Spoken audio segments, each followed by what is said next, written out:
the teachings were suitable for the needs of the Jew, the teachings of Jesus. Look, he came for the Jews, he says so. He was particularly catering for their own sicknesses.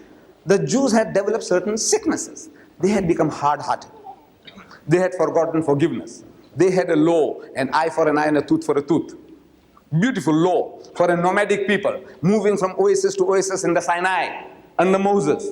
They needed a law that will give them quick justice. There's no time for lengthy litigations. There's no time for putting a man in prison. So what do you do? A quick justice. An eye for an eye, tooth for a tooth. You damage my eye, go to the judge, he said, well, come, you also give it to him. He broke my tooth, he said, break his teeth. No, come on, man, there's work to be done. Move on, move on. Beautiful law.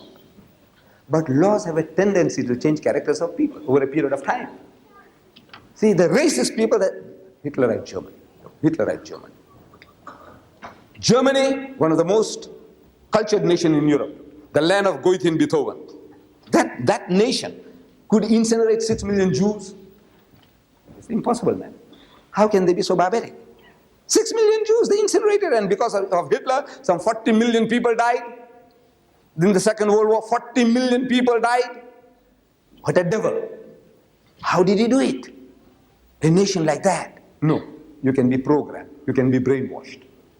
See, in a community, they're talking about Jew, the parasite. So when it comes to some devil comes along and says, man, kill them all, put them in the incinerators, gas chambers. And the 90 million Germans, they just looked on. They looked on. It can happen. Brainwashing. I come from a color-conscious country, South Africa, color-conscious. I have invited hundreds of whites, businessmen, and missionaries to my home for dinner and dialogue. I talk to them, I share with them my food and the ideas, and they enjoy both my talk and my food. You know, our food is captivating. You know that Pakistani food, man, it's Pakistani food. You can enslave people through the tongue. Feed them, I tell you can enslave them. With your bhajas and samosas and your...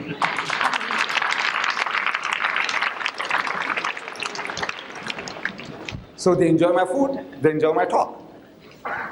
And when they part, profuse thanks.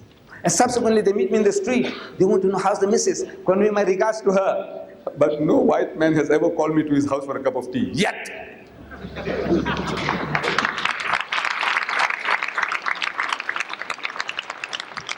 And I jokingly asked them, I say, you people, don't you know such a thing as reciprocation? In your community, don't you know what is reciprocating? They said, no, they know. And I said, how is it that nobody calls me for a cup of tea, man? I said, no, I tell you why. No, they are good people. Wallah, they are good people. They are good human beings, like any other community. But at the back of the mind, they are color conscious. Everything is color. We are divided by color. The Indian, the African, the colored, the white, color, apartheid, keeping people apart. So now, I give them a heavenly treatment. But at the back of the mind, see, if I call this fellow, if he comes along with his wife and children, you know, with that long dress and that hijab, what you call that, shalwar, and that dupatta, and, you know, looking for the house, and people are watching, he says, where is Kuli going? And you knock at the door, and the woman of the house, she opens the door, oh, come in, Mr. Deedat, come in. People are watching, what's going on here? And 5 minutes goes by, half an hour goes by, he says, with this Mrs. Smith, you know, is she running a shibeen, you know, illegal liquor or something she's selling? Shh. All this, the fear at the back of the mind, subconsciously is there. So the guy says, no, just say, convey my regards to the missus. Says, thank you very much, sir. No, this is what laws do. Laws have a tendency to change characters of people over a period of time. Anybody, everybody. We all get brainwashed. So the Jews got brainwashed. Eye for an eye, tooth for a tooth. Eye for an eye, tooth for a tooth. They forgot forgiveness. So Jesus Christ, another spiritual physician among the Jews, he's a spiritual physician. He sees the sickness of his people. So he gives them a remedy. He says, it has been said by them of old time, the prophets of old, an eye for an eye and a tooth for a tooth. But I say unto you, resist not evil. He who strikes you on the right cheek, give him the other. This is an antidote, a remedy for a sickness. He says, if a man makes you to walk, he says, agree with thine adversary quickly, while thou art with him on the way. before he takes you before the magistrate and makes you to part with your last farthing. He said, if a man takes away your coat, give him your cloak also. If a man makes you to walk 1 mile, walk with him 2. I said, you good Christians, Britishers, you should have welcomed Hitler. Look, that guy wanted this little island, that's all. You should say, welcome.